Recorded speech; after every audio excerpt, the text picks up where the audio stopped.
2.5B, take 1.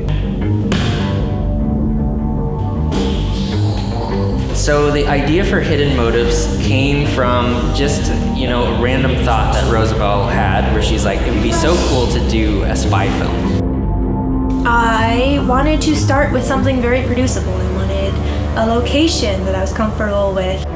So this is our set. I already knew that ArtSpace was an option. That was already in my head. And so as I was writing it, I was like, of course I wrote Amelia for me. But then when I wrote Chris, I was like, I think I know who I want that to be. I mean, one of the first lines of the film, he starts talking about food. So, I mean, that's one thing that me and Chris have in common. Chris is also, although he's a very serious secret agent and he knows when it's time to be serious, he also has sort of a goofier, light-hearted side to him, which I feel like is definitely another big similarity between Chris and myself. Hello. And then eventually we wrote a villain, because I realized my villain does have to actually be a person. And I kind of knew who I wanted that to be too. I love teaching stage combat to people.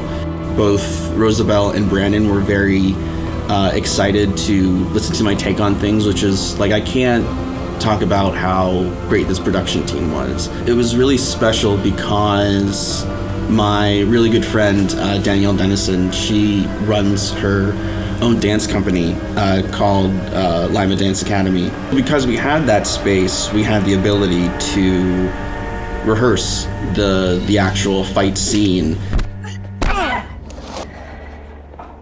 One of the things that really helped with this project was the Lima Creates Grant. From the beginning, Sally Wendell helped us with writing our grant a little bit, because this was like a first time thing, which was kind of scary. And the city has been very accommodating, very, very gracious with us, and Amber has been helping with walking us through the process. And that, I think, is a big thing that has also elevated our film, Hidden Motives. We found, I think, the right people, and we turned to our community, and we had crowdfunding that really has given us a lot of production value, a lot of favors, a lot of gifts in kind, and we couldn't have done it without all of y'all. I was blown away by all the support that we had for the film. I didn't think that crowdfunding would be super successful, but we were over 130% funded, which allowed us to kind of like breathe a little more, and eventually we're like, you know what, music! We got music and stuff like that. And for our showings, our first showing sold out, the week of, and no one on our set ate pizza. We were able to buy actual good meals, and no one had pizza.